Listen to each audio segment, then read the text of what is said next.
இப்போது கூட pastor Abraham ஐயா அவர்களை பிரசங்கத்துக்காக எல்லா கரத்திட்டு அவர்களை போமா எல்லா கரங்களை தட்டி ஐயா ரொம்ப சந்தோஷம். அல்லேலூயா.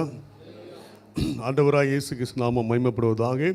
இந்த சாயங்கால நேரத்தில் உங்களோடு பேசும்படியாக கர்த்தர் கொடுத்த நல்ல சிலாக்கியத்துக்காக நான் கர்த்தரை நன்றி செலுத்துகிறேன். அழைத்த பிரேபு பாஸ்டருக்கும் ஏனைய விசுவாசிகளுக்கும் இயேசுவின் நாமத்தில் நல்வாழ்த்துக்களை தெரிவித்துக் கொள்கிறேன். அல்லேலூயா. நாம் இந்த நேரம் குறுகியபடினால் நாம் ஷார்ட்டாக முடித்து விடலாம் என்று ஆசைப்படுகிறேன். எல்லாரும் திருப்பிக் கொள்ளலாம். லூக்கா எழுதின சுவிசேஷம் 12வது அதிகாரம் 49வது வசனத்தை ஒருவர் வாசி. பூமியின் மேல் அக்கினியை போட வந்தேன், அது இப்போதே பச்சை எரியும். எல்லா கைகளை தட்டி ஆண்டவரை மகிமைப்படுத்துவோம். நான் ஆராதனையை கவனித்துக் கொண்டிருந்தேன். பரிசுத்த ஆவியார் நம் மத்தியிலே அசைவாடினார். அல்லேலூயா. பரிசுத்த ஆவியானவருடைய பாடலை படிக்கும்போது பரிசுத்த ஆவியார் நம் மத்தியில் இறங்கி வரும்போது அவர் அற்புதங்களை செய்கிறார். இயேசு இந்த உலகத்திலே வந்த நோக்கத்துடைய முதலாவது நோக்கம் இந்த பூமியின் மேலே அவர் அக்கினியை போட வந்தார். அல்லேலூயா. எதை போட வந்தார்? அக்னியை போட வந்தார். இன்னைக்கு நிறையவுடைய வாழ்க்கையில் அந்த அக்னி எரியுதா அல்லது அக்னி அமைதியாக இருக்கா இன்னும் யாருக்குமே தெரியல. ஆண்டவர் வந்த நோக்கம் பூமியின் மேலே அக்னியை போட வந்தார். அக்னி ஒரு மனுஷன் மீது வரும்போது தேவன் அற்புதங்களை செய்கிறார். அல்லேலூயா. அக்னி வரும்போது என்ன நடக்குது? அற்புதங்கள் நடக்குது. இந்த அக்னி வரும்போது அவனுடைய வாழ்க்கையிலே மாற்றங்கள் ஏற்படுது. என்ன பண்ணுது? மாற்றங்கள் ஏற்படுது. பரிசுத்தாவின் அபிஷேகம் பெறும்போது அவனுக்குள் ஏற்படுறது முதலாவது காரியம் என்னென்றால் குணாதிசயம் மாறுது. என்ன மாறுது? குணாதிசயம் மாறுது. அப்போ நம்முடைய வாழ்க்கையிலே இன்றைக்கு ஆண்டவர் நம்முடைய வாழ்க்கையிலே கர்த்தர் என்ன செய்கிறார், எப்படிப்பட்ட காரியங்களை செய்கிறார் என்பதை பார்ப்போம். முதலாவது இந்த பரிசுத்த ஆவியானவர் நமக்கு எந்த காரியங்களை செய்தாலும் ஆறுதல் தருகிறார். என்ன தருகிறாரா? ஆறுதல் தருகிறார். ஆறுதல் என்பது ஒரு மனுஷனுடைய வாழ்க்கையில் சொந்தக்காரங்க வந்தால் 10 நாள் பேசுவாங்க, அதுக்கப்புறம் என்ன செய்வாங்க? ஒன்றும் செய்ய மாட்டாங்க. ஆனால் அந்த பரிசுத்த ஆவியானவர் மட்டுமே ஆறுதல் கொடுக்கிறார். எல்லாரும் திருப்பிக் கொள்ளலாம். ஏசியா தீர்க்கதரிசன புஸ்தகம் 61வது அதிகாரம் 2வது வசனத்தை ஒருவர் வாசிக்கலாம். கர்த்தருடைய அனுக்கிரக வருஷத்தையும் கூறவும் துயரப்பட்ட அனைவருக்கும் கர்த்தர் என்ன செய்கிறாராம்? ஆறுதல் செய்கிறாராம். இந்த சாயங்கால வேளையிலே வந்திருக்கிற உங்களுடைய வாழ்க்கையிலே நீங்கள் எப்பேற்பட்ட துயரத்திலே வந்திருக்கலாம், எப்பேற்பட்ட கவலையிலே வந்திருக்கலாம், கடன் பிரச்சனையிலே வந்திருக்கலாம், குடும்ப பிரச்சனையிலே வந்திருக்கலாம், பிள்ளைகளுடைய காரியங்கள் எதிர்காலத்தை குறித்து கவலையோடு வந்திருக்கலாம். கர்த்தர் சொல்லுகிறார், நான் உனக்கு ஆறுதல் செய்வேன். அல்லேலூயா. ஆண்டவர் சொல்லுகிறார். அபிஷேகத்துடைய முதலாவது நோக்கம் என்ன? அபிஷேகத்துடைய நோக்கம் என்ன? அப்போஸ்தலர் 10:38 சொல்லுகிறது. அப்போஸ்தலர் 10:38 ஒருவர் வாசிக்கலாம். நசரேயனாகிய இயேசுவை தேவன் பரிசுத்த ஆவியினாலும் வல்லமையினாலும் அபிஷேகம் பண்ணினார். தேவன் அவரோடு கூட இருந்தபடியினாலே அவர் நன்மை செய்கிறவராயும்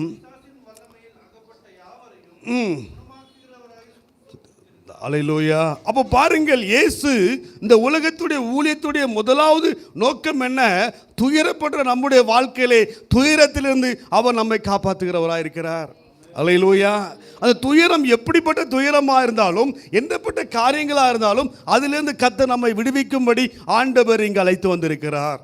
அல்லேலூயா. அப்போ உங்களுடைய வாழ்க்கையில் எந்த துயரத்தோடு இருக்கிறீர்கள்? எப்படிப்பட்ட துயரத்தோடு இருக்கிறீர்கள்? இந்த துயரத்தை எப்படி ஆண்டவர் நமக்கு மாற்றப் போகிறார்? எப்படி ஆண்டவர் நம்முடைய துயரத்தை மாற்றப் போகிறார்? இந்த துயரம் நம்முடைய வாழ்க்கையில் எப்படி மாறப்போகும் என்பதை பார்க்கலாம். வெளிப்படுத்தின விசேஷம் 12வது அதிகாரம் 11வது வசனத்தை ஒருவர் வாசிக்கலாம். வெளிப்படுத்தின விசேஷம், மரணம் நேரிடுதா இருந்தாலும் ஆட்டுக்குட்டியின் இரத்தத்தினாலும் வசனத்தினாலும் பிசாசை ஜெயித்த. கைகளை தட்டி ஆண்டவரை பயன்படுத்தும். அப்போ இன்னைக்கு காலை வேலை சாயங்கால வேலையிலே பரிசுத்த ஆவியானவர் சொல்றாரு, எப்போ நான் உனக்கு என்ன செய்ய போறேன்? என்ன செய்ய போறேன்? ஆறுதலை தரப்போகிறேன். அந்த ஆறுதல் எப்படி? பரிசுத்த ஆவியினாலும் வார்த்தையினாலும் ஆறுதல். எப்படி ஆறுதலா? பரிசுத்த ஆவியினாலும் வார்த்தையினாலும். பரிசுத்த ஆவியும் வார்த்தையும் ஒரு மனுஷனுக்குள்ள இல்லைன்னா அவனால் என்ன செய்ய முடியாது? சிலவங்க என்ன பண்ணுவான்? நல்ல பரிசுத்த ஆவியில் ஜெபம் பண்ணுவான், வார்த்தையை விட்டுருவான். சிலவன் வார்த்தையில் இருப்பான், எதை விட்டுருவாங்க? பரிசுத்த ஆவியூற்று அந்த ரெண்டையும் இருக்கும்போது தான் நம்முடைய வாழ்க்கையில் என்ன செய்யுது? அற்புதத்தை ஆண்டவர் நமக்கு செய்கிறார். அப்போ இன்னைக்கு நிறையவுடைய வாழ்க்கையில் பரிசுத்தாவின் அனாயிட்டிங் இல்லாதனால தான் அநேகருக்கு வாழ்க்கையில் என்ன உண்டா இருக்குது? பிரச்சனை உண்டு. பாவத்தை மேற்கொள்ள முடியல அநேகருடைய வாழ்க்கை. அதனால தான் இன்றைக்கி நிறையுடைய வாழ்க்கையில் பிரச்சனை இருக்குது. எவ்வளோ நேரம் ஜெபம் பண்ணணும்னு கேட்டால் கொஞ்சம் நேரம் ஜெபம் பண்ணுறேன் பாஸ்டர், கொஞ்ச நேரம் ஜெபம் பண்ணுறேன் பாஸ்டர். ஏன் ஜெபம் பண்ணலை? வாசிக்கலாம். ஏசியா தீர்க்கதரிசன புஸ்தகம் 28வது அதிகாரம் 11வது வசனத்தை வாசிக்கலாம். ஏசியா 28:11. பரியாச உதடுகளினாலும் அப்போ பாருங்க, ஒரு மனிதனுக்கு இளைத்தவனுக்கு இளைப்பாறுதலை பண்ணுகிற ஆவியானவர் நமக்கு ஆறுதல் தருகிறது. முதலாவது காரியம் என்ன? அது பரிசுத்த ஆவியே. அல்லேலூயா. பரிசுத்த ஆவி ஒரு மனுஷனுக்குள்ள வரும்போது அவன் என்ன ஆகுறான்? சொல்லுங்க, என்ன ஆகுறான்? ஆறுதல் அடைகிறான். அந்த பரிசுத்தாவின் அபிஷேகம் நமக்குள்ள வரும்போது அது வல்லமையான காரியங்களை செய்து. ஏன் ஒரு மனுஷனால் பரிசுத்தாவியில் நிரம்ப முடியல? ஏன் பரிசுத்தாவில் வல்லமையாக செய்ய முடியல? அவனுக்குள்ள ஏதோ ஒரு விதமான பாவம் இருக்குது. அல்லேலூயா. அந்த பாவம் முழுவதும் போகாதனால தான் அநேகரால் ஆவியில் என்ன செய்ய முடியல? நிரம்பம் இல்லை. சங்கீதத்தின் புஸ்தகம் 51வது சங்கீதம் 3வது வசனத்தை ஒருவர் வாசிக்கலாம். சங்கீதம் 51:3. என் மீறுதலை அப்போ பாருங்க, பாவம் வந்து முழுவதும் நீக்கப்படும் போது தான் ஆவியானவர் கிரியை செய்ய முடியும். இல்லைன்னா என்ன செய்ய முடியாது? ஆவியானவர் கிரியை செய்ய முடியாது. அப்போ பாவம் ஒரு இருக்கும்போது அந்த பாவம் நம்மளை விட்டு முழுவதும் நீங்கப்படும் போது ஆவியானவர் கிரியை செய்கிறார். அல்லேலூயா. அப்போ ஆவியானவர் கிரியை செய்ததுக்கு இந்த பாவம் ஒரு எப்படி இருக்கு? சொல்லுங்க, எப்படி இருக்கு? சொல்லுங்க, தடையா இருக்கு. அந்த தடை நீங்காம நம்முடைய வாழ்க்கையில் என்ன செய்ய முடியாது? ஆசீர்வாதத்தை பெறவே முடியாது. எந்த தடை அப்படி கண்டுபிடிக்கிறது தான் முக்கியம். அல்லேலூயா. அப்போ பாருங்க, தாவீது சொல்லுகிறான், என் மீறுதலை நான் என்ன செஞ்சிருக்கேன்? அறிந்திருக்கிறேன். என் பாவம் எப்போது எனக்கு எப்படி இருக்கு? எனக்கு முன்னால் வந்து நிற்க. அப்போ அவனால் அதிகமாக ஜெபிக்க முடியல. என்ன செய்யல? அதிகமாக ஜெபம் பண்ணல. ஆவியானவரோடு கூட உறவாட முடியல. காரணம் என்ன? அவன் பாவத்தை முழுவதுமாய் அறிக்கையிடவில்லை. அல்லேலூயா. அப்போ பாவத்தை முழுவதும் அறிக்கையிடும் போது தான் நம்மளால் ஆண்டவரோடு கூட அதிகமாக ஜெபிக்க முடியும். யோவேல் தீர்க்கதரிசன புஸ்தகம் 1வது அதிகாரம் 8வது வசனத்தை ஒருவர் வாசிக்கலாம். யோவேல் 1:8.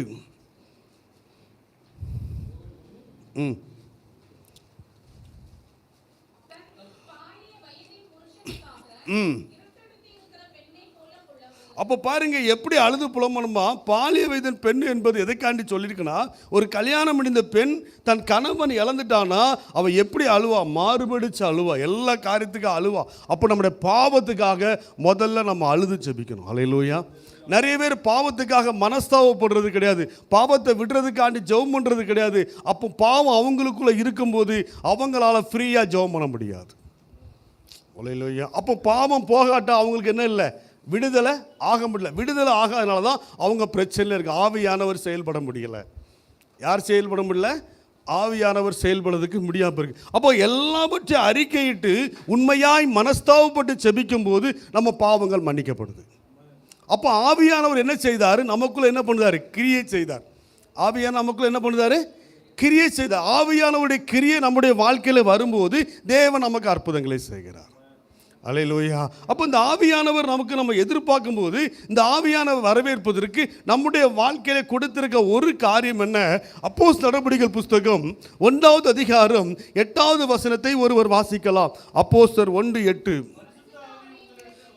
பரிசுத்த ஆவி உங்களிடத்தில் வரும்போது நீங்கள் பலனடைந்து எருசலேமிலும் யூதேயா முழுவதிலும் சகாரியிலும் பூமியின் கடைசி பரிந்தமும் எல்லாம் கையில் தட்டி ஆண்டவரை மகிமைப்படுத்துவோம். அப்போ பரிசுத்த ஆவி உங்களிடத்தில் வரும்போது தான் நீங்கள் என்ன செய்ய முடியும்? என்ன செய்ய முடியும்? பலன் அடைய முடியும். இல்லைன்னா பலன் அடையவே முடியாது. அநேகர் விழுந்து விழுந்து எந்திப்பாங்க. அந்த விழுந்து விழுந்து எந்திக்க போகிறது காரணம் என்ன? அவள் ஆவியானவருக்குள்ளே சரியாக என்ன படலை? ஐக்கியப்படலை. ஆவியானவரோடு கூட டையப்பில் இல்லை. அதனால தான் இன்றைக்கி அநேகருடைய வாழ்க்கையில் பிரச்சனை இருக்குது. இவங்களை சொல்ல புரிஞ்சுட்டா? அப்போ பரிசுத்த ஆவியில் நீங்கள் நிரப்பப்படணும். பரிசுத்த ஆவியில் என்ன செய்யணும்? நிரப்பப்படணும். அப்போஸ்தலர் நடபடிகள் புஸ்தகம் 2வது அதிகாரம் 3வது வசனத்தை ஒருவர் வாசிக்கலாம். அல்லாமலும்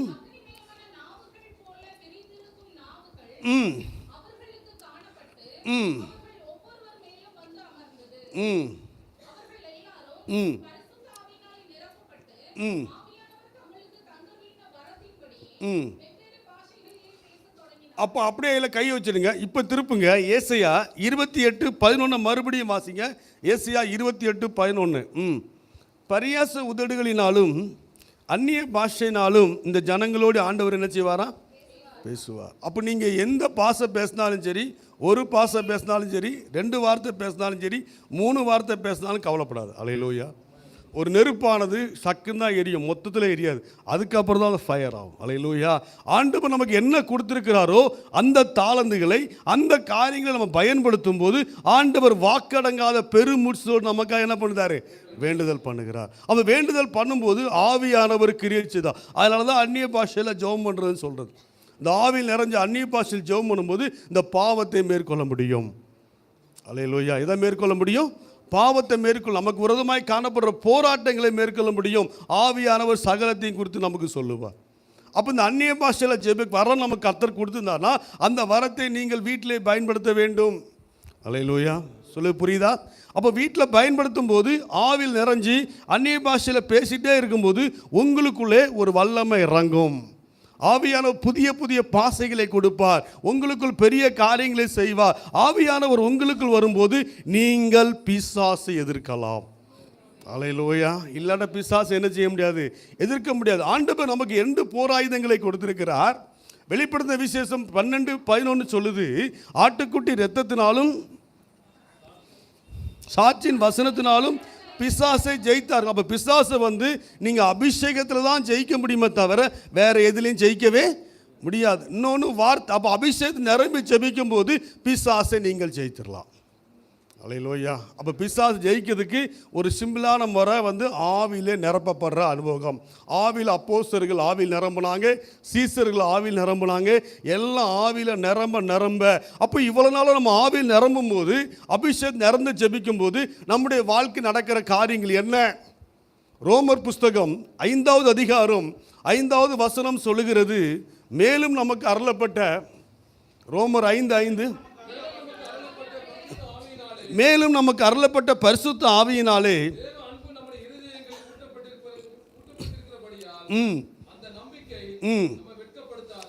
நம்பிக்கை நம்மை வெட்கப்படுத்த. அப்போ பரிசுத்த ஆவியில் நம்ம நிரம்ப நம்முடைய குணாதிசயம் மாறும். அல்லேலூயா. எது மாறுங்க? குணாதிசயம். ஒரு மனுஷனுடைய வாழ்க்கையில் குணாதிசயம் மாறினா அவன் ஆவிக்குரியவனா இல்லை. எத்தனை வருஷம் சர்ச்சைக்கு வந்தாலும் சரி, எவ்வளோ நேரம் ஜெபம் பண்ணாலும் சரி, பரிசுத்த ஆவியினால் நிரப்பப்பட உடைய சுவாபம் மாறணும். எதை மாறணும்? சுவாபம் மாறணும். மத்தேயு சுவிசேஷம் 17வது அதிகாரம் 5வது வசனத்தை ஒருவர் வாசிக்கலாம். மத்தேயு 17:5. அவன் பேசுகையில் நிழலிட்டது. நல்ல கவனிங்க. இவர் என்னுடைய நேசகுமாரன், இவரில் பிரியமாய். கைகளை தட்டி ஆண்டவரை மகிமைப்படுத்துவோம். பரிசுத்த ஆவியானவர் இயேசு மேல் இறங்குகிறார். இவர் நேசகுமாரன், இவரில் எப்படி இருக்கிறேன்?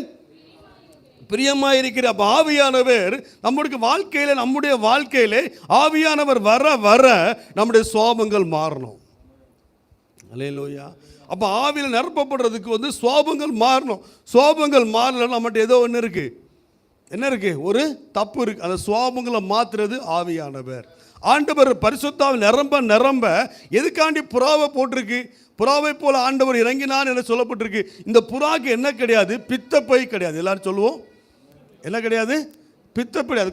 குழந்தையை போல அதுக்கு அசுவத்தை சாப்பிட்டா அது செத்து போயிடும். அந்த பிதாக்கு, இந்த புறாக்கு என்ன கிடையாது? பித்தப்பை கிடையாது. கபடற்றது. அல்லேலூயா. அது எப்படி கபடற்றது புறா? அது என்ன செய்யுமா? புறாவை நீங்கள் பார்த்தீங்கன்னா புறாவில் 3 விதமான சுவாபங்களை பார்க்கலாம். ஒன்று, அதுக்கு பித்தப்பை கிடையாது. அப்போ பித்தப்பை தான் கசப்பை உண்டாக்குது. என்ன உண்டாக்குது? கசப்பு. அது எல்லா உயிருக்கும் என்ன இருக்குது? பித்தப்பை. காக்காக்கெல்லாம் என்ன இருக்குது? பித்தப்பை. நமக்கு பித்தப்பை இருக்கா? இருக்குது. இதனால தான் நம்ம வாழ்க்கையில் சாப்பிட்டெல்லாம் என்ன ஆகுது? செமிக்குது. இல்லாட்டா செமிக்காது. ஆனால் புறாக்கு என்ன கிடையாது? பித்தப்பை கிடையாது. மொதல் பாயிண்ட். 2, அப்போ நீ பரிசுத்த ஆவியில் நிரம்புனா உன் சுவாபம் மாறி ஆகணும். நீ சும்மா ஆவியில் நிரம்புன்னு சொன்னதெல்லாம் வேஸ்ட். ஆவியில் நிரம்புன்னு சொல்லுதெல்லாம் வேஸ்ட். ஆவியில் நிரம்பும் போது உன் சுவாபம் மாறணும் ஃபஸ்ட். 2வது, இந்த புறா என்ன செய்யுமா? அப்படி ஒரு உடம்பு அப்படி உழுப்பும். பார்த்துருக்கீங்களா? பார்க்கலையா? அது அப்படியே அப்படி ஃபுல்லாயிரும். அதே போல பரிசுத்த ஆவியில நிரம்ப நிரம்ப நீங்கள் மாற்றப்படுவீர்கள். பரிசுத்த ஆவி நிரம்ப நிரம்ப நீங்க என்ன செய்வீங்க? மாற்றப்படுவீங்க. மூணாவது பரிசுத்த அந்த கண்ணை பார்த்தீங்கன்னா ஒரு கவலையோடு ஆவி ஒரு இதோடு கண்ணீரோடு இருக்கமா இருக்கும். பரிசுத்த ஆவியின் உங்களுக்கு வந்தால் உங்களுடைய எல்லாவற்றையும் கர்த்தர் மாற்றுகிறவராயிருக்கிறார். அல்லேலூயா. பரிசுத்த ஆவி நம்மிடத்தில் அசைவாடும் போது தேவன் நமக்கு மாற்றுகிறவராயிருக்கிறார். முதலாவது நீ மாறுவ. அல்லேலூயா. ரெண்டாவது உன் குடும்பம் மாறும். மூணாவது உன் தெரு மாறும். மூணாவது உங்கள் சபைக்குள்ளே அநேக மாற்றங்களை கர்த்தர் கொண்டு வருவார். அல்லேலூயா. ஏன் இன்னைக்கு சபைக்குள்ள மாற்றம் இல்லை? ஏன் சபைக்குள்ள ஒரு மனம் இல்லை? அங்கே என்ன இல்லை? பரிசுத்த ஆவியின் அப்போஸ்தலர் நடபடிகளிலே வாசிக்கலாம். இன்னும் ஒரு வசனத்தை வாசிக்கலாம். 2 ராஜாக்கள் புஸ்தகம் 2வது அதிகாரம் 3வது வசனத்தையும் 5வது வசனத்தையும் ஒருவர் வாசிக்கலாம். 2 ராஜாக்கள். எலியா எலிசாவை நோக்கி, நீ இங்கே இரு,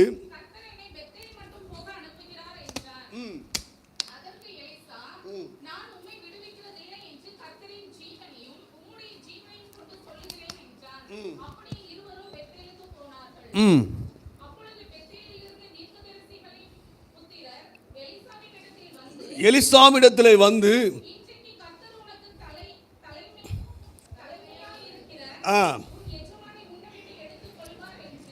உனக்கு தெரியுமா?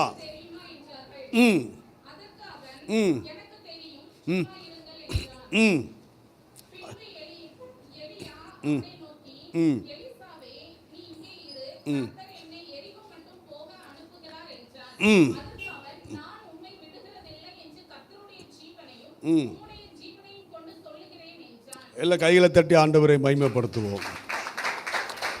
நீங்கள் பழைய ஏற்பாடிலே, நான் பழைய ஏற்பாடிலிருந்து புதிய ஏற்பாடுக்கு வருகிறேன். நல்ல கவனிங்க பிரியமானவர்களே. நம்ம குடும்ப ஜெபமானாலும், எல்லாரும் சொல்லுவோம், குடும்ப ஜெபமானாலும் சபையின் பிரேயரானாலும் தனி பிரேயரானாலும் உங்களுக்குள்ளே ஒரு மனம் அவசியம். என்ன அவசியம்? ஒரு மனம் ரொம்ப அவசியம். நீ செல்லையும் பார்த்துட்டு ஜெபம் பண்ணவே முடியாது. கரெக்டாக இல்லையா? அங்கே தான் யாரோ அப்போ தான் யாரோ ஃபோன் பண்ணிகிட்டு இருப்பான், என்னாச்சுன்னு சொல்லி. கதை முடிச்சு, அதோடு ஜெபம் என்னாச்சு முடிச்சு. அப்போ நல்ல கவனிங்க, ஆவியானவர் ஒரே மாதிரி தான் பேசுவார். ஆவியானவர் மாற்றி பேசுவாரா? இப்போ பாருங்க, எரிகோவிலே தீர்க்க தரிசன பள்ளிக்கூடம் நடக்குது. அப்புறம் இன்னொரு பட்டணம் தேர்தல் நடக்குது. வாசிங்க, பெத்தேல்லையும் தீர்க்க தரிசன பள்ளிக்கூடம் நடக்குது. அப்போ இந்த எரிகோவுக்கு தீர்க்கதரிசி போகிறாரு. அப்போ சொல்கிறாங்க, நாளைக்கு எலியா என்ன செய்ய போகிறாரு? எடுத்துக்கொள்ள போகிறார், உங்களுக்கு தெரியுமான்னு கேட்குறாங்க. பெத்தேல்லையும் சொல்கிறாங்க, எரிகோலையும். அப்போ என்ன காரணம்? ரெண்டும் வெவ்வேறுபட்ட ஊர், அவங்க ஃபோன்லாம் கிடையாது. அப்போ என்ன? பரிசுத்த ஆவியானவர் ஒருமனப்படுத்தும் போது ஆவியானவர் ரகசியங்களை வெளிப்படுத்துவார். அவர் தீர்க்கதரிசிகளுக்கு மறைக்காமல் ஒரு காரியத்தையும் செய்ய மாட்டார் என்று வேதம் சொல்லுகிறது. அல்லேலூயா. அவர் என்ன செய்ய மாட்டாரா? தீர்க்கதரிசிகளுக்கு மறைக்காமல் ஒரு காரியத்தையுமே ஆண்டவர் செய்ய மாட்டார். உன்னை குறித்தும் உன் குடும்பத்தை குறித்தும் பரிசுத்த ஆவியானவர் கட்டாயம் போதிப்பார். அல்லேலூயா. அப்போ பரிசுத்த ஆவியில் நிரம்பும் போது நம்ம கிடைக்கிற பாதுகாப்பு என்ன? நம்ம ஃபஸ்ட்டு என்ன மாறுது? குணாதிசயம் மாறுது. ரெண்டாவது, நம்ம ஒருமனப்பட்டு செபிக்கும் போது ஆவியானவர் சகலத்தையும் குறித்து நமக்கு போதிக்கிறார். சங்கீதம் 143வது சங்கீதம் 10வது வசனத்தை ஒருவர் வாசிக்கலாம்.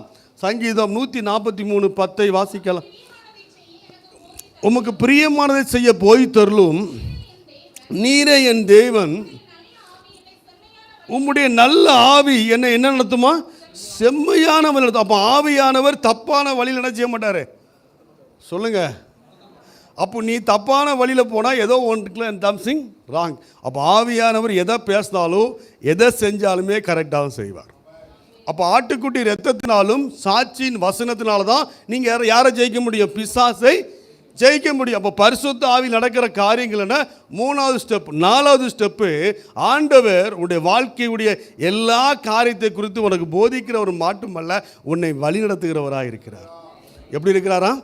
வழி நடத்துகிறவராக இருக்க. இப்போ டிராஃபிக் ஜாம்னா, இப்போ யூஎஸ்ஏ அந்த மற்ற கண்ட்ரியில் கேள்விப்பட்டிருக்கேன், ஒரு இடத்துல டிராஃபிக்னா காரில் வந்துடும். என்ன செஞ்சிடும்? இப்போ ஓசூரில் பாகலூரில் டிராஃபிக் ஜாம்னா, ஓசூரில் சிக்னலில் திரும்பும்போது அங்கே என்ன வந்துடும்? சிக்னலில் வந்துடும். பாகலூரில் இத்தனை கார் நிற்குது, டிராஃபிக், நீங்கள் வேறு வழியாய் உபயோகப்படுத்துங்கள், அத்திப்பள்ளிய வழியாக வாங்கல், இல்லை வேறு வழியாக வாங்கல்னு அங்கே என்ன வந்துடும்?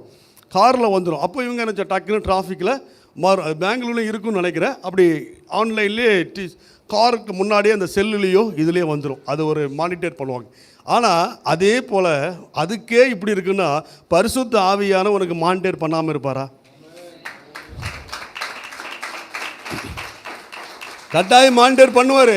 இந்த காரியத்தை நீங்கள் அவருடைய செவிக்கு கொடுக்கும்போது அந்த மானிட்டர் பண்ணதுக்கு தெரியும். இல்லைன்னா மானிட்டர் உங்களுக்கு என்ன செய்யாது, தெரியவே தெரியாது. கர்த்தர் ஒரு விஷயம் பேசுவார், அவர் பேசுகிறாரு, நம்ம பேசாமல் நம்ம வேலையை பார்ப்போன்னா கதை முடிச்சு. அல்லேலூயா. அப்போ ஆண்டவர் பேசும்போது அதை கேட்டு அதை செயல்படும் போது நமக்கு அற்புதங்களை செய்கிறார். அல்லேலூயா. அவர் மானிட்டர் பண்ணுறார். பரிசுத்த ஆவியானவர் நமக்கு எல்லாத்தையும் மானிட்டர் பண்ணார். நீங்கள் எப்படி இருக்கிறீங்க, உங்கள் காரியம் என்ன, எல்லாத்தையும் அவர் பார்த்துக்கிட்டு இருக்கார். அவர் நல்ல தேவனாக இருக்கிறார். அல்லேலூயா. அந்த பரிசுத்த ஆவியை நமக்குள்ளே வருகிற காரியம் முதலாவது ஆசீர்வாதம். ரெண்டாவது ஆவியில் நிரம்புறது ரெண்டாவது ஆசீர்வாதம். ஆவியில் நிரம்பும் போது சுவாபங்கள் மாறுறது மூணாவது ஆசீர்வாதம். ஏன் குடும்பத்தில் சண்டை வருது, ஏன் வீட்டில் பக்கத்து வீட்டுக்கு சண்டை வருது, ஏன் அநேக காரியங்களை சண்டை வருது? நம்முடைய சுவாபங்கள் மாறவில்லை. எது மாறவில்லை சொல்லுங்க? சுவாபங்கள் நமக்கு என்ன செய்யலை, மாறல. அந்த சுவாபங்கள் மாறதுக்காக ஆவியானவர்கிட்ட சமூகத்தில் ஜெபிக்க ஜெபிக்க ஜெபிக்க ஜெபிக்க தான் கர்த்தர் சுவாபங்களை மாற்றுவார். அல்லேலூயா. ஆவியானவர் கர்த்தர் ஒப்பு கொடுக்கும் போது அவர் நம்முடைய சுவாபங்களை மாற்றுவாரே தவிர, அதாவது 2 ஆடு இருக்குது. என்ன ஆடுலாம் இருக்குது? என்ன ஆடு இருக்குது? குறி. கன்னடத்தில் குறி. 2 ஆடு இருக்குது. ஒன்று செம்பரி ஆடு, ஒன்று வெள்ளாடு. நல்ல கவனிங்க. செம்பரி ஆடுக்கும் வெள்ளாடுக்கும் 4 வித்தியாசத்தை நான் சொல்ல விரும்புகிறேன். இந்த செம்பரி ஆடு என்ன பண்ணுமா, முடி வெட்டுவதற்கு ஒப்பு கொடுக்குமா? என்ன கொடுக்குமா சொல்லுங்க? நம்ம தமிழில் தானே பேசுகிறேன். முடி வெட்டுறதுக்கு என்ன செய்யுமா? ஒப்பு கொடுக்கும். எது வெட்டி கொடுக்கும்?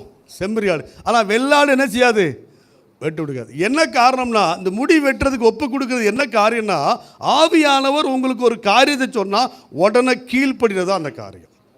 இல்லை நீங்கள் என்ன சொல்கிறீங்க, நான் என்ன கேட்குறது, என்ன ஆடு? வெள்ளாடு. ஓகே. ரெண்டாவது, இந்த வெள்ளாடு தொலைஞ்சு போனால் வந்துடும். வெள்ளாடு என்ன செஞ்சிருமா சொல்லுங்கள்? என்ன வந்துடுமா? வந்துடும். ஆனால் செம்மறி ஆடு வராது. அது மேய்ப்பனையே சார்ந்திருக்கும். அல்லேலூயா. உன்னுடைய வாழ்க்கையில் எல்லா நிலையிலும் சுய மூலையில் இருக்காது. எது மூலையில் இருக்கக்கூடாது சொல்லுங்கள்? எது மூலையில் இருக்கக்கூடாது? சுய மூளையே இருந்தால் அது வெள்ளாடு. ஆண்டவரே நம்பி இருந்தால் செம்பரி ஆடு. கையை தட்டி ஆண்டவரே பாய்பு. Point number 2. பாயிண்ட் நம்பர் 3, செம்பரி ஆடு நல்ல உணவை மேயும். என்ன உணவு மேயும்? ஆனால் வெள்ளாடு கண்டதையும் மேயும். இன்னைக்கு யூடியூப்பில் ஒருத்தன் பேசுகிறான், அவன் பேசுகிறான், இவன் பேசுகிறான். இது எல்லாத்தையும் கேட்டால் நீ என்ன ஆடு சொல்லுங்க? தேவையானதை எடுத்துக்கலாம், தேவையெல்லாம் எடுக்க சொல்லலை, தேவையான எடுத்துக்கணும். அது நம்ம பாசிட்ட கேட்கணும். இது இப்படி, இது இப்படி, இவன் கரெக்டா, இவன் இதை கேட்கலாம். சும்மா நீ கேட்டனா நீ என்ன ஆடு சொல்லுங்க? வெள்ளாடு. அப்போ நீ கண்டதையும் மேய்ஞ்சா நீ என்ன ஆடு? வெள்ளாடு. அப்போ வெள்ளாடு கண்டதையும் மேயும் போது என்ன ஆகுது? அதுக்கு உடல் நலம் சரியில்லாமல் ஆகுறது. அல்லேலூயா. இங்கிலீஷ் பைபிளில் ஒரு டாட்டெலாம் இருக்குது. அதில் ஒரு நாள் பகல் 6 அதை பற்றி பேசுகிறேன். அப்போது கண்டதையும் மேயும் போது அங்கே என்ன ஆகுது? உடம்பு ஒத்துக்கூடாது. இன்றைக்கி நிறைய பேர் சில உணவு சாப்பிட்டா என்ன ஆகலை, ஃபுட் அலர்ஜி வருது, நிறைய ப்ராப்ளங்கள் வருது. ஆனால் நல்ல சங்கீதம் 23வது சங்கீதம் 1வது வசனம் எல்லாருக்குமே தெரியும். பாப்பா சொல்லுங்கள். கர்த்தர் என் மேய்ப்பராக இருக்கிறார். அடுத்தது, அவர் என்னை புல்லுள்ள இடங்களிலே மேய்க்கிறார். அப்போ புல்லுள்ள போதும். அப்போ புல்லுள்ள இடம் என்பது நல்ல மேய்ச்சலை கண்டடைய வேண்டும்.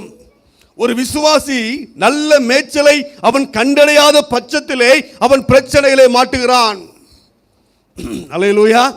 இருக்கிறீங்களா? அப்போ நம்முடைய வாழ்க்கையிலே பரிசுத்த ஆவியானவருக்கு செவி கொடுக்கும் போது அவன் நல்ல மேய்ச்சலை அடைகிறான். Point number 3. பாயிண்ட் நம்பர் 4, இந்த செம்பரியாடு என்ன செய்யும்? இந்த செம்பரியாடு என்ன செய்யும்னா, எல்லா சூழ்நிலையும் மேய்ப்பனையே சார்ந்திருக்கும். யாரை சார்ந்திருக்கும்? அது சுயமே இருக்காது. ஆனால் வெள்ளாடுக்கு என்ன செய்யும்? சுயத்தோடு இருக்கும். அப்போ நம்ம இன்னைக்கு எப்படி இருக்கிறோம்? ஆவியானவர் நம்மை பார்த்து பேசுகிறார், உங்களையும் என்னை பார்த்து பேசுகிறார். நம் அநேக காரியங்களே தவறி போகிறோம் என்று பவுல் சொல்லுகிறார். சபை என்பது என்ன? நம்மளை சரிப்படுத்துகிற இடம். அல்லேலூயா. நம்முடைய வாழ்க்கையிலே பரிசுத்த ஆவியானவர். எல்லாரும் திருப்பிக் கொள்ளலாம். யாக்கோபின் புஸ்தகம் 1வது அதிகாரத்துக்கு நேராக திருப்பலாம். கண்ணாடியிலே சுவாபுகிற பாதுகிற மனுஷனுக்கு ஒப்பாக இருக்கலாம். வாசிங்க எடுத்தவங்க. யாக்கோபு 1வது அதிகாரம் வாசிங்க. 23 யாக்கோபு 1:23. நல்ல கவனிங்க, நிதானமாக வாசிங்க. ஒரு மற்ற அமிதா வாசிங்க. எண்ணத்தினால் எனில், நல்ல கவனிங்க, திருவசனத்தை கேட்டும் சேதவனால்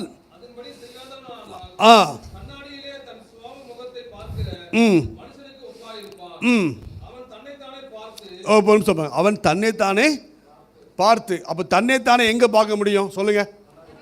கண்ணாடியில் பார்க்க. அப்ப பரிசுத்த ஆவி யாரு? கண்ணாடி. இருக்கா இல்லையா? நான் பைபிள்ல தான் பேசுறேன், கதை சொல்லிட்டு போகவே இல்லை. அப்ப பரிசுத்த ஆவி யாரு? கண்ணாடி. நான் வந்து ஃபஸ்ட்டு பிரெஞ்சு தாடிலாம் வச்சுருந்தேன். என்ன தாடி வச்சுருந்தேன்? பிரெஞ்சு தாடி வச்சுருந்தேன். ஒரு 10 அப்போ பழக்காலம். அப்போ நிறைய பேர் லைக் பண்ணாங்க, வைங்க பாஸ்டர் சொல்லி எல்லோரும் சொன்னாங்க. அப்போ எங்கள் வீட்டில் சொன்னான் வைக்காதீங்கன்னு சொன்னான். அப்போ ஒரு பாஸ்டர் சந்திக்கும் போது அவரும் வைக்காதன்னு சொன்னார். அப்போ பாருங்கள், நீதிமான்கள் சொல்லும்போது நம்ம என்ன செய்யணும்? கீழ்ப்படினோம். பரிசுத்த ஆவி என்ன சொல்லும்போது நம்ம வார்த்தைக்கு என்ன செய்யணும்? கீழ்ப்படினோம். அப்படி அது லேவியராகமத்தில் இருக்குது. லேவியராகமும் வீட்டில் போய் வாசிருங்க, 19 அதிகாரத்தில் அதை பற்றி போட்டிருக்கு. அப்போ பாருங்க, அவடம் விட்டு போன பின்பு 24 திருப்பி வாசிக்க பிரதர். நல்ல கவனிங்க, அவன் யாரை பார்க்குறான்? எல்லாரும் சொல்லுங்க, யாரை பார்க்குறான்? தன்னைத்தானே பார்க்குறான். அவகிட்ட விட்டு போனவில்லை, அவன் சாயல் என்ன என்பதை மறந்து. அப்போ கண்ணாடியில் நிற்கும் போது நம்மளை சரி செஞ்சுட்டா நம்ம நல்லா இருந்துருவோம். அது சரி செய்யாமல் தள்ளி போனால் நமக்கு என்ன ஆயிரும்? பிரச்சனை. அப்போ பரிசுத்த ஆவியானவர் நம்ம எச்சரிக்கிறவர் மட்டுமல்ல, நமக்கு எச்சரித்து வழிநடத்துகிறவர தேவனாக இருக்கிறார். அல்லேலூயா. அப்போ 4 காரியங்கள் பரிசுத்த ஆவியை நமக்கு தருகிறார். அப்போ இந்த பரிசுத்த ஆவியின் வல்லமையினால பிசாசை ஜெயிக்கணுமா வேண்டாமா சொல்லுங்க? ஜெயிக்கணும். அப்போ நம்ம சும்மா இருந்தாலும் பிசாசு என்ன செய்வான்? நமக்கு விரோதமாய் செயல்பட்டு கொண்டே இருப்பான். அவனை மெதுக்குன்னா இந்த ஆவியில் நிரம்புறது முக்கியம். அல்லேலூயா. அப்போ நிறைய பேர் ஆவியில் நிரம்புறது விட்டதுனால தான் அவங்க போராட்டம் வந்துட்டே இருக்குது. திருப்பி என்ன செய்ய முடியல? போராட்டத்தை எழும்பவே முடியல. அதனால தான் நிறைய வீட்டில் பிரச்சனை. சுவாபத்தினால தான் வீட்டில் சண்டையே வருது. உண்மையா இல்லையாங்க? உண்மையா இல்லையா? நான் கிருஷ்ணகிரி கோர்ட்டுக்கு ஒரு வீட்டுக்கு ஒரு விஷயமா என்னை கூப்பிட்டுருந்தாங்க. அப்போ ஒரு தெரிஞ்சவங்க கூப்பிட்ட ஒரு ஃபேமிலி பிரச்சனால போனேன். அங்கே பார்த்தீங்கன்னா ஏகப்பட்ட பேர் என்ன இருக்கான்? பிரச்சனையில் தான் அங்கே வந்திருக்கான். அப்போ காரணம் என்னவென்றால் அண்டர்ஸ்டாண்டிங் இல்லாதபடி நாங்கள் என்ன உண்டாகுது? பிரச்சனைகள் உண்டாகுது. அப்போ சுவாபம் மாற்றிருந்தால் அவனுக்கு என்ன உண்டாயிருக்காது சொல்லுங்கள்? என்ன உண்டாயிருக்காது? பிரச்சனையே வந்திருக்காது. அப்போ சுவாபம் மாறாதனால தான் பிரச்சனை வந்திருக்கு. அப்போ நம்முடைய வாழ்க்கையில பரிசுத்த ஆவியில் நிரப்பம் போடும்போது இந்த 4 விதமான ஆசீர்வாதங்களை கர்த்தர் கொடுக்கிறார். First point. 2வது, அவர் துயரப்படுறவங்களுக்கு கர்த்தர் எப்படி ஆறுதலை கொடுக்கிறாராம்? வார்த்தையினால் ஆறுதல் கொடுக்கிறார். என்ன ஆறுதல் கொடுக்கிறாரு? வார்த்தையினால். ஃபர்ஸ்ட் ஆவியினால் பார்த்தோம், இப்போ என்ன பார்க்குறோம்? வார்த்தையினால். அப்போ வார்த்தையை நம்பும் போது நீங்கள் தேவனை நம்புறீங்க. உண்மையா இல்லையா? வார்த்தையை நம்பும் போது தேவன் நம்பிக்கை. எல்லாரும் வாசி திருப்பிக் கொள்ளலாம். 2 ராஜாக்கள் புஸ்தகம் 6வது அதிகாரம் 5வது வசனத்திலிருந்து வாசிக்கலாம். 2 ராஜாக்கள் 6வது அதிகாரம் 5வது வசனத்திலிருந்து வாசிக்கலாம்.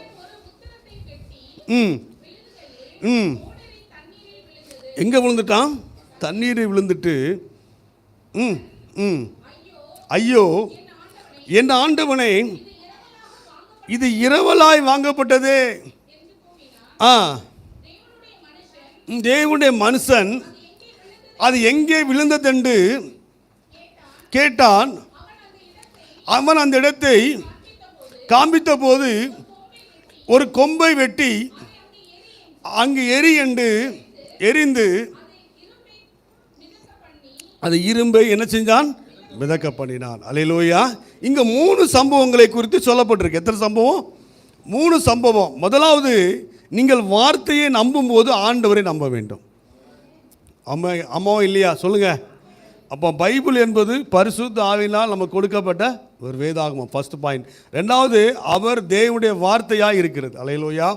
ஆண்டவர் எப்படி இருக்கிறார்? வார்த்தையாய் இருக்கிறார். அப்போ நீங்கள் வார்த்தையை ஏற்றுக்கொண்டா யாரை ஏற்றுக்கொள்றீங்க சொல்லுங்க? வார்த்தை ஏற்றுக்கொண்டு ஆண்டவர் ஏற்றுக்கொள்றீங்க. அப்போ பாருங்கள், அந்த மரவெட்டியுடைய மரம் அவன் இரவலாய் வாங்கப்பட்டது. அவன் ரொம்ப கஷ்டப்பட்டவன். அவன் கஷ்டப்பட்டு அந்த மரத்தை வெட்டும் போது எங்கே விழுந்துட்டு? தண்ணீருக்குள்ளே விழுந்துட்டு. அவன் நிலைமை முடிஞ்சிட்டு. இன்றைக்கி நிறைய வாழ்க்கையில் குடும்ப பிரச்சனையிலோ கடன் பிரச்சனையிலோ எல்லாமே தண்ணிக்குள்ளே முழுங்கலும் போல கர்த்தர் சொல்லுகிறாரு. ஆனால் கர்த்தர் சொல்கிறாரு, நான் ஒரு கொம்பை போடுவேன், அது மேலே வரும். அப்போ தேவனுடைய வார்த்தையை நீங்கள் விசுவாசிக்கும் போது உங்களுடைய வாழ்க்கையில் அற்புதம் நடக்குது. அல்லேலூயா. அது சாதாரண வார்த்தையை நினைச்சீங்கன்னா அது சாதாரணமாக போகுது. அது தேவனுடைய வார்த்தையை நினைச்சு நீ உண்மையாக இருக்கும்போது துயரப்பட்டவர்களுக்கு அது ஆறுதலாக இருக்கிறது. அல்லேலூயா. அப்போ அந்த ஆறுதலுடைய வார்த்தையை நீங்கள் நம்பி செயல்படும் போது கர்த்தர் அற்புதங்களை செய்கிறார். இதே வார்த்தையா இதே பேட்டனை இங்கே இன்னொரு இடத்துல பார்க்கலாம், வாசிக்கலாம். யோவான் சுவிசேஷம் 2வது அதிகாரம் 9வது வசனத்திலிருந்து வாசிக்கலாம். யோவான் 2வது அதிகாரம் 9வது வசனத்திலிருந்து வாசிக்கலாம். ம் ம் ம் ம் ம் ம் ம் ம் ம் ம் நல்ல கவனிங்க. இவ்விதமா இயேசு முதலாவது அற்புதத்தை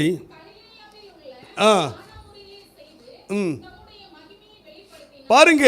அங்க ஒருத்தன் கஷ்டத்தில் இருந்தா அவன் மரம் வந்து உள்ள விழுந்துட்டு தீர்க்கசி கம்பை வெட்டி போட்டாரு. அவன் தேவனுடைய மனுஷனே என்று சொல்லும்போது கர்த்தர் அவனை காப்பாற்றினார். அல்லேலூயா. அப்போ தேவனுடைய மனுஷன் மீது அவன் நம்பிக்கை வைக்கும் போது கர்த்தர் அற்புதங்களை செய்கிறார். இங்க பார்த்தீங்கன்னா இயேசு கிறிஸ்து அவள் அம்மாவோடு சேர்ந்து அந்த கல்யாண வீட்டுக்கு போகிறார். அந்த கல்யாண வீட்டில் சாப்பாடு இல்லைன்னா பார்த்துருக்கீங்களா? எவ்வளோ அவமானம் தெரியுமா? எவ்வளோ நிந்தை, எவ்வளோ அவமானம். அதில் கர்த்தர் சொல்லுகிறார், உன் நிந்தைகளையும் உன் அவமானங்களையும் நான் மாற பண்ணுவேன். நம்முடைய வாழ்க்கையில் எவ்வளோ பெரிய காரியங்கள் இருக்கலாம், கர்த்தர் நமக்குள்ளே இருக்கும்போது எல்லாத்தையும் மாற்ற ஆண்டவரால் முடியும். அவர் பெரிய தேவனாக இருக்கிறார், தொட்ட தேவனாக இருக்கிறார். அப்போ பாருங்க, அந்த வீட்டுடைய ப்ராப்ளத்தை அறிஞ்சு ஆண்டவர்கிட்ட சொல்கிறாங்க. மரியாள் சொல்கிறா, ஐயரே நீ என்ன சொல்லுகிறே கேட்கும். அப்போ அவர் என்ன பண்ணிக்கலாம், எல்லாரும் பாத்திரத்தை கொண்டு ரோட்டில் வைன்னு சொல்லலாம் ஆண்டவர். அல்லேலூயா. ஆண்டவர் என்னங்க சொன்னார்? பாத்திரத்தை தூக்கி ரோட்டில் வைன்னு சொல்ல, இருக்கிற ஜாடியிலே. அதுக்கு முந்தின வசனம் வாசிக்கலாம் 6லேருந்து.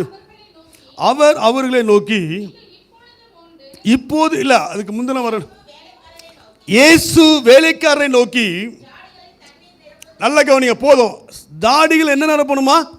அப்போ அங்கே கொஞ்சோல திராட்சை ரசம் இருக்கா இல்லையா? சொல்லுங்க, இருக்கா இல்லையா? அப்போ இன்றைக்கி உங்களுடைய வருமானத்தில் ஏதோ கொஞ்சம் வருமானம் இருக்கு, நீ கொஞ்சம் பிரச்சனை இருக்கீங்க, கொஞ்சம் காரியம் இருந்தாலும் ஆண்டவர் உள்ள வரும்போது, வார்த்தை உள்ள வரும்போது அது ஆசீர்வதிக்கப்படுது. வாழ்க்கை மூழ்கி போல் நிலைமையில் இருந்தாலும், பிரச்சனையோ நிலைமையில் இருந்தாலும், ஆண்டவருடைய வார்த்தையை நீ நம்பும் போது, ஆண்டவர் உங்க வீட்டுக்குள்ள வரும்போது, அவரை நம்பும் போது அந்த வார்த்தை உயர்த்தது. அல்லேலூயா. அவர் கட்டாயம் உயர்த்தலாம், ஏன்னா அவர் நேற்று இன்று என்றும் மாறாதவர். அப்ப பேசாம இருந்திருக்கலாம். அவர் அப்படி இல்லை, எந்த வேலை பார்க்குறீங்களோ அந்த வேலையை கர்த்தர் செழிக்க பண்ணுவார். நீங்க என்ன வேலை பார்க்குறீங்களோ அதை கர்த்தர் மல்டிப்ளை பண்ணுவார். உடைய கஷ்டத்தை கர்த்தர் மாற பண்ணுவார். துயரப்பட்டவர்களுக்கு அவர் ஆறுதலாக இருக்கிறார். இந்த சாயங்கால வேலை உங்களுடைய வாழ்க்கை கடன் பிரச்சனையோடு வந்திருக்கலாம், அநேகர் வட்டி பிரச்சனையோடு வந்திருக்கலாம், கிரெடிட் கார்டு பிரச்சனை, கிரெடிட் கார்டெலாம் பேச வேண்டியிருக்கு, நிறைய பிரச்சனைகளோடு நம்ம வந்திருக்கலாம். ஆண்டவர் சொல்லுகிறார், எல்லாத்தையும் நான் மாற பண்ணுவேன். துயரப்பட்டவர்களுக்கு நான் ஆறுதலை கொடுக்கிற தேவனாக இருக்கிறேன். அவர் வார்த்தையை நம்பி செய்யும் போது அவர் அற்புதங்களை செய்கிறார், அவர் அதிசயங்களை செய்கிறார். காரணம் என்ன? அவர் நேற்று இன்று என்றும் மாறாதவர். அந்த வார்த்தையை நம்பும் போது, அந்த வார்த்தை உலக்குள்ள வரும்போது அற்புதத்தை செய்கிறது. அப்ப எலியா என்ன செய்தாரோ அதே காரியத்தை விட நம் ஆண்டவராகிய இயேசு கிறிஸ்து அதை விட மேல செய்கிறார். அல்லேலூயா. எலியாவும் தேவன் நம்முடைய தேவனாக இருக்கிறார். அப்போ இந்த சாயங்கால வேலையில் எந்த அவமானங்கள் வரலாம், எந்த பிரச்சனைகள் வரலாம், எந்த போராட்டங்கள் வரலாம், எல்லா கவலைகள் வரலாம், ஆனால் கர்த்தர் சொல்லுறாரு, நான் உனக்கு ஆறுதலாக இருக்கிறேன். நீ எந்த நேரத்துலையும் கவலைப்படாத மகளே, என்னுடைய வார்த்தையை நீ விசுவாசி. அந்த வார்த்தையை நீங்கள் நம்பணும். அப்போ வார்த்தையை எப்படி நம்புறது பிரதர்? எப்படி வார்த்தையை நம்புற? நீங்கள் ஏதாவது சொல்லிட்டு போகிறீங்க, டைம் ஆகலாம் சொல்லிட்டு போகிறீங்க, எப்படி நம்புறது? எப்படி எனக்குள்ள அந்த விசுவாசம் வரும்?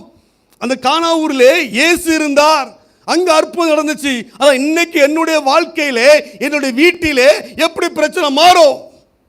சொல்லுங்க, உங்களுக்குள்ள விசுவாசம் எப்படி வரும்? ஆண்கள் செக்ஷன்ல சொல்லுங்க. உங்களுக்கு, நான் தமிழில் தானே பேசுறேன், உங்களுக்குள்ள விசுவாசம் எப்படி வரும் சொல்லுங்க. என்ன, நான் அப்படி கேட்கல, பைபிள் இருக்கு. அது எப்படி அதை ஆக்டிவ் பண்றது சொல்லுங்க. நம்ம ஏற்றுக்கொள்ளும். நீங்க கையை தட்டி ஆண்டவரை மகிமைப்படுத்துங்கள். அவர்கள் சொல்ல வார்த்தையின்படி வசனத்தை சொல்ல சொல்ல உன் வாழ்க்கை மாறுது. இதான் பாயிண்ட். வசனத்தை சொல்ல சொல்ல தான் விசுவாசம் வருது. நீ சும்மா உட்கார்ந்து அப்படி உட்கார்ந்தா ஒன்றும் வேலைக்கு ஆகாது. அப்ப வசனத்தை சொல்லும் போது தான் அவர் எங்க வார்த்தையை பிரஸ்தாபப்படுத்தினாரோ அங்க அற்புதம் நடந்துச்சு. அல்லேலூயா. எவெல்லாம் வார்த்தை ஏற்றுக்கொள்ளையோ அங்க ஆண்டவர் அற்புதம் செய்யல. மார்க்கெல்ல சுவிசேஷம் 6வது அதிகாரம் 3வது வசனத்திலிருந்து வாசிக்கலாம். மரியாளுடைய குமாரன் அல்லவா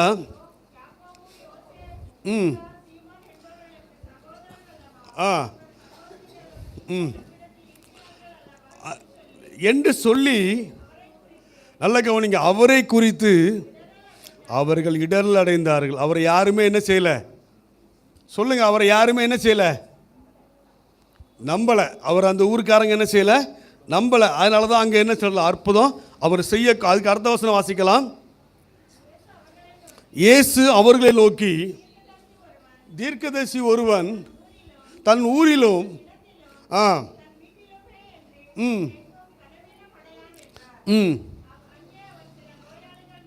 நல்ல கவனிங்க. இயேசு சொல்றாரு, அங்கு சில நோயாளிகள் மேல் கைகளை வைத்து அப்ப பாருங்க, இயேசுவாலே அங்க அற்புதம் செய்ய முடியலன்னா அவன் அங்க நம்பல இயேசுவை. அல்லேலூயா. அவன் யாரை நம்பலங்க? இயேசுவை நம்பல. இயேசுவை நம்பினாதான் அற்புதம் நடக்கும். அதுதான் உனக்கு விசுவாசம். அல்லேலூயா. அப்ப அந்த விசுவாசம் எப்படி வரும்? பைபிளை வாசிக்கலாம். 2 கொரிந்தியர் புஸ்தகம் 4வது அதிகாரம் 13வது வசனத்தை வாசிக்கலாம். 2 கொரிந்தியர் 4:13. நல்ல கவனிங்க. விசுவாசித்தேன்.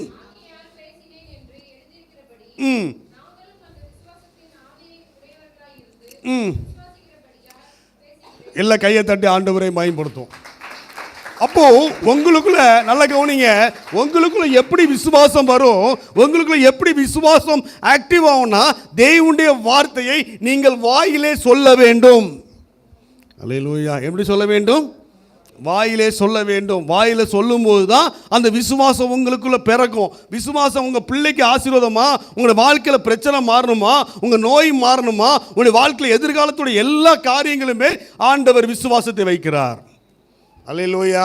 அவர் ஆதி நாட்களில் செயல்பட்டவராய் காணப்பட்டார். இப்ப காணக்கூடாத தேவன் ஆவியாய் நம்மத்திலே உலாவுகிறார்.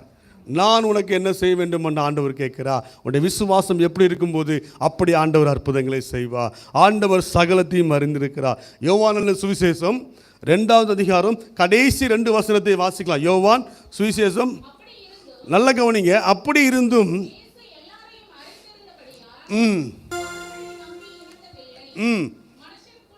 நல்ல கவனிங்க. மனுஷருக்குள் இருப்பதை அவர் அறிந்திருந்தபடியினால்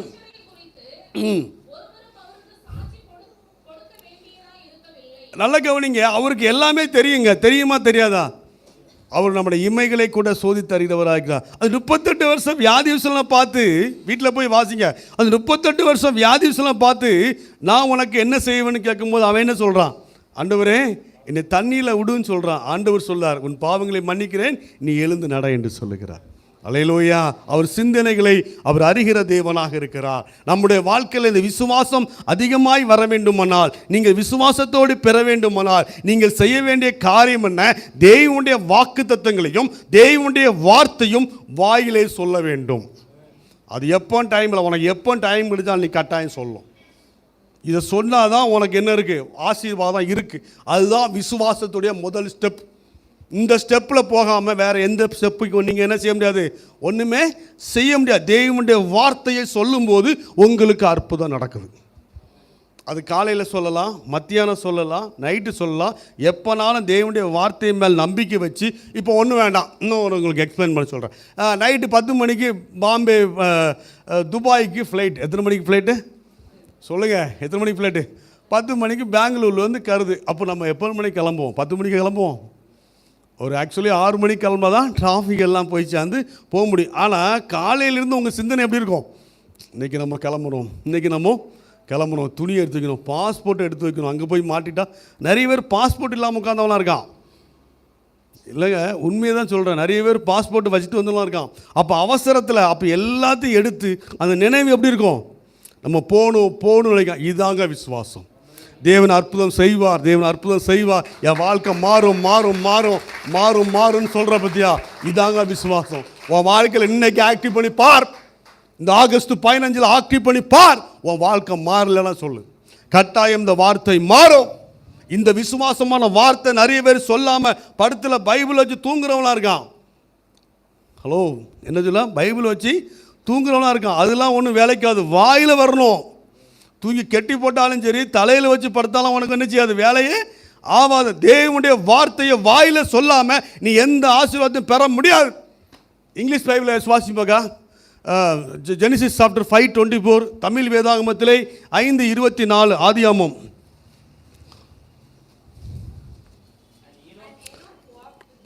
ஏனோக்கு walked God. Right, okay. Tamil வேதாகமா? அப்ப பாருங்க, ஏனோக்குள்ள காணப்பட்டது விசுவாசம். அவன் தேவனோடு நடந்தான் என்று வேதம் சொல்லுகிறது. இப்போ டைம் இல்லை, எல்லாரும் திருப்பிக் கொள்ளலாம். எபிரேயர் புஸ்தகம் 11வது அதிகாரம் 20வது வசனத்தை ஒருவர் வாசிக்கலாம். எபிரேயர் 11:20. விசுவாசத்தினாலே ஈசாக்கு வரும் காரியங்களை குறித்து யாக்கோபையும் ஏசாவையும் ஆசீர்வதித்தான். அல்லேலூயா. அப்ப பாருங்க, இவன் எப்படி ஆசீர்வதிச்சிருக்கான், எப்படி ஆசீர்வதிச்சிருக்கான். வரும் காரியங்களை உன் பிள்ளைக்கு நீ எப்படி ஆகணும், நீ படிக்க வைக்கிறதுக்கு உன்னுடைய கர்த்தர் பிளான் கொடுத்துருக்காரா இல்லையா? அதே போல் உன் வாழ்க்கையை மாத்திர தேவனுடைய வார்த்தைன்ற விசுவாசத்தோடு உன் பிள்ளையுடைய வாழ்க்கை மாறும். எஸ். அப்போ ஈசாக்கு என்ன பண்ணுறான், பிள்ளைகளை ஆசீர்வதித்து ஜெபிக்கிறான். அந்த பிள்ளையுடைய வாழ்க்கை எப்படி மாறும்னா விசுவாசத்தினால தான் மாறும். அல்லேலூயா. ஏன் அவனுக்குள்ள விசுவாசம் வந்திருக்குன்னு எபிரேயரில் பவுல் சொல்றாரு. என்ன காரணம்னா, அவன் அப்பாவாகி ஆபிரகாமோடு நடந்தான். அதான் இங்கிலீஷ் பைபிளையும் தமிழ் பைபிளையும் வாசிக்க சொல்ல. யாரோடு நடந்தான்? அப்பாவோடைய ஆபிரகாமோடு நடந்தான். அந்த யெகோவா ஈரே, அந்த அரபாத் மலையில் ஆபிரகாமோடு ஈசாக்கு நடந்தபடினால தேவன் யெகோவா ஈரே, அவர் என்னைய காப்பாற்றினாரு, என் பிள்ளைகளையும் காப்பாற்றுவார், என் பேர பிள்ளைகளையும் காப்பாற்றுவார், இந்த உலகத்தையும் காப்பாற்றுவார் அப்படின்னு நம்பிக்கை யாருக்கு வந்துச்சுங்க? ஈசாக்குக்கு வந்துச்சு. அதனால தான் ஈசாக்கு சொல்கிறான் விசுவாசத்தினாலே ஆசீர்வதிக்கிறான். ஆபிரகாமோடு அடுத்த விசுவாசம் யாருக்கு வருது? ஈசாக்கு வருது. ஆதியாமத்தின் புஸ்தகத்தை பார்த்தீங்கன்னா, அவன் பஞ்ச காலத்திலும் அவன் 100 மடங்கு ஆசீர்வதித்தான். எத்தனை காலத்துக்கு ஆசீர்வதிச்சான்? அப்போ 100 மடங்கு ஆசீர்வதிக்கப்படுறதுக்கு என்ன காரணம்னா, அவன் அப்பாவோடு நடந்தது ஃபஸ்ட்டு ஸ்டெப்பு. எல்லாரும் ஆசீர்வதித்தான்னு சொல்கிறான்னா, எப்படி ஆசீர்வதிக்கப்பட்டான்? அவன் சோதனைகளை சகிச்சான், ஆண்டவரோடு நடந்தான். ஆண்டவர் எப்படிப்பட்டவரை ஈசாக்கு அறிந்திருந்தான். எல்லாம் பார்க்குறீங்க, வாசிக்கலாம். ஆதியாமத்தின் புஸ்தகம் 26வது அதிகாரம் 13வது வசனத்தை வாசிக்கலாம். ஆதியாமம் 26:13. 25 வாசிங்க. நல்ல கவனிங்க. ஈசாக்கு தேசத்தில் விதைத்தான், கர்த்தர் அவனை ஆசீர்வதித்தேனால். அல்லேலூயா. நான் சொல்றேன், அந்த பஞ்ச தேசத்தில் எப்படிங்க, இந்த தேசத்தில் என்ன உண்டாயிட்டு? அதுக்கு 2 வசனம் முன்னாடி வாசிங்க பிரதர். அதுக்கு 2 வசனம் முன்னாடி வாசிங்கன்னு சொன்னேன். ஆபிரகாமின் நாட்களில் உண்டான பஞ்சத்தை அல்லாமல். அப்போ நல்லங்களுங்க, தேசத்துடைய நிலைமை வந்து பஞ்சம். அல்லேலூயா. தேசத்துடைய நிலைமை பஞ்சம். ஆனால் அந்த பஞ்ச காலத்திலும் ஈசாக்கு விதை வைத்திருக்காரானால் தேவன் நம்ம விசுவாசத்தை வர்த்திக்க பண்ணார். ஆமையா இல்லையா? அப்போ நீ உன்னுடைய வாழ்க்கையில் எல்லா சூழ்நிலையிலும் எல்லா நிலையிலும் நீ ஆண்டவரை நோக்கி பார்க்கணும். அல்லேலூயா. அந்த விசுவாசமான வார்த்தையை சொல்லணும். அந்த விசுவாசமான வார்த்தையை செயல்படும் போது தேவன் உன்னை ஆசீர்வதிக்கிறார். அதில் எந்த விதமான டவுட் இம்மியளவு கூட கிடையாது. தேவனுடைய வாழ்க்கையில் பெருக பண்ணுகிற தேவனாக இருக்கிறார். சூழ்நிலைகளை பார்க்காண்டா, சூழ்நிலைகளை மாற பண்ண தேவன் நம்முடைய தேவன். அல்லேலூயா. நிறைய பேர் சூழ்நிலையை பார்த்து ஆஃப் ஆகியிருக்கா.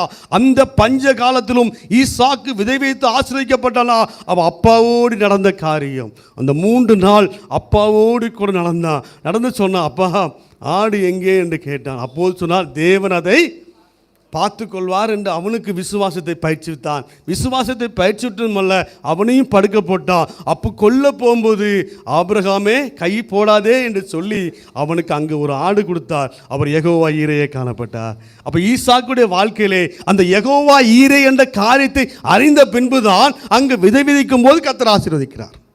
அப்போ உன்னுடைய வாழ்க்கையில் விசுவாசம் இல்லாமல் எந்த ஆசீர்வாதத்தையும் பெற முடியாது. அப்போ அந்த விசுவாசத்தோடு நீங்கள் ஜெபிக்க வந்தாலும் சரி, ஜெபிக்கும் போதுனாலும் சரி, எந்த விதத்திலும் சரி. எபிரேயர் புஸ்தகம் 11வது அதிகாரம் 6வது வசனத்தை சொல்லி முடிக்கலாம். எபிரேயர் 11:6. கூடாத காரியம். ஏனென்றால் தேவனிடத்தில் சேருகிறவர் அவர் உண்டு என்றும். அல்லேலூயா. அப்போ தேர வேண்டும், விசுவாசிக்க வேண்டும். அப்போ தான் கர்த்தர் அற்புதம். அப்போ விசுவாசம் எப்படி வருது பார்த்தீங்களா? அப்போ இந்த விசுவாசம் நம்முடைய வாழ்க்கையிலே காணப்பட வேண்டும். ஆட்டுக்குட்டி இரத்தத்தினாலும் சாட்சியின் வசனத்தினாலும் பிசாசு ஜெயித்தார்கள். முதலாவது பரிசுத்த ஆவி, ரெண்டாவது வார்த்தை. இந்த ரெண்டும் உங்களுடைய வாழ்க்கையில் வரும்போது நீங்கள் ஐஸ்வர்யத்தின் சம்பந்தனாக இருக்கிறீர்.